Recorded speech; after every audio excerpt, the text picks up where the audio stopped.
In algebra, you're going to be required to perform subtraction with integers, that is signed numbers, and the reality of it is that you can base your understanding of integer subtraction on subtraction that you've already done in the past. Let's take an example back in arithmetic where you were asked to subtract 3 from 5, and of course if I read that as an equation, I would say 5 minus 3 equals, and of course that would be 2.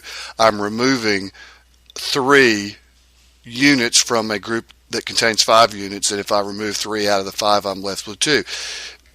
You've understood that for a very long time. It makes perfect sense. 5 minus 3 equals 2 because 2 plus 3 equals 5. You can even reverse that and show what that means as an addition statement. Now, in order to explain what 3 minus 5 represents, I'm going to ask you to compare these two statements, 5 minus 3 versus 3 minus 5. What is their relationship?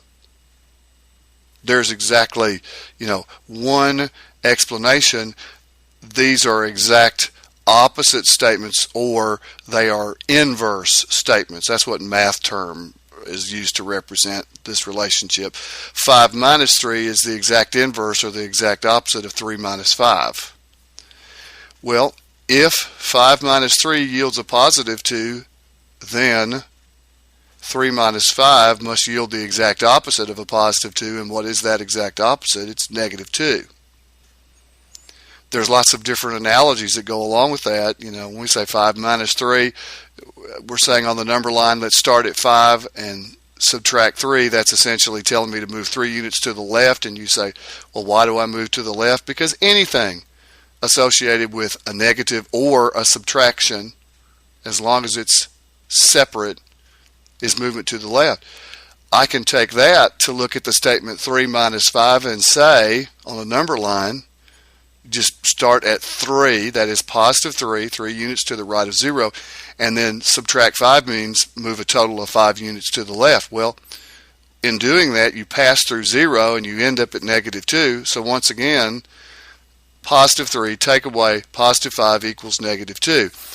But I believe that the inverse relationship, or this idea of opposite, applies a lot more easily here. Now, go ahead and build on that and say, anytime I am performing a subtraction, if I'm subtracting a larger from a smaller, as is the case in 3 minus 5, I'm going to get the exact opposite of the answer I would get if I were to subtract larger minus smaller. That's easy to remember. Works every time. There are no exceptions. When you start getting into the negative integers and subtraction, then what I'm going to say to you is that even though negative and subtraction don't mean the same thing, they are not identical, they're not equivalent per se, you can say that they are attempting to do the same thing.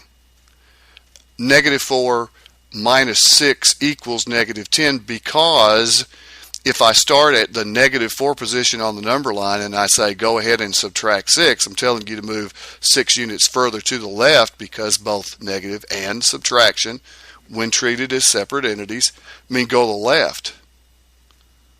Negative 6 minus 4, once again, I'm going to end up with a sum of negative 10, because if I start on the number line at negative 6 and I move 4 units to the left, I've gotten more and more negative. I'm getting further away from 0 on the left, and that yields negative 10. So whether you use examples that are past experience of your own, or whether you use the number line, there's all kinds of different ways of viewing exactly why math works the way it does. Never limit yourself to any one of these. Always try to understand this in as many contexts as you possibly can.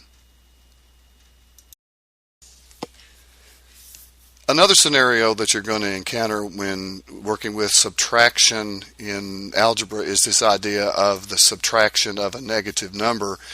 And if we go back to the textbook is going to say the subtraction of a negative is the same as the addition of a positive, and I certainly don't want to argue that point. I mean, of course that's true, but here are the mechanics of the situation, and these are as simple, I think, as you can possibly make them. When you see two of these signs in a row. Call them what you will. Call it subtraction, call it negative. Yes, they are different. However, when you interact them together, you can actually build a plus sign. Notice in the graphic that I have here, I'm showing in red the subtraction sign, and I'm also showing in red the negative sign that's attached to the 6. I'm simply going to put these two together, and I'm going to build a plus sign. Now, will that work every time? Yeah, of course it will. Absolutely every time. That's why I'm suggesting that you begin with the mechanics and say, when I see two of these signs consecutively in a problem, forget the parentheses, by the way. The parentheses are just here to emphasize that these are negative numbers, a -4 and a -6. That's their only purpose. So if I take the two red horizontal segments, call them what you will, I can build a single plus sign out of these, and then the problem now becomes -4 plus 6. Well, let's see, -4 plus 6. I have a tug of war going here between the negative team and the positive team. The negative team has exactly 4 individuals pulling to the left. The positive team, which is represented by the positive 6, has 6 individuals pulling to the right. So who's going to win that tug of war? The positive team's going to win. Why are they going to win? They had 2 more people pulling. So the answer to the question, what is -4 minus -6, is +2. Here's the long and short of the problem. When you are dealing with a subtraction and you know that you are subtracting a negative, always think about building a cross, building a plus sign. Call it what you want. That's going to be the end result. And if you do this each and every time that you are confronted with this situation, then you will always know exactly what is being stated by the problem. You build a plus sign if you have a subtraction and a negative, no exceptions.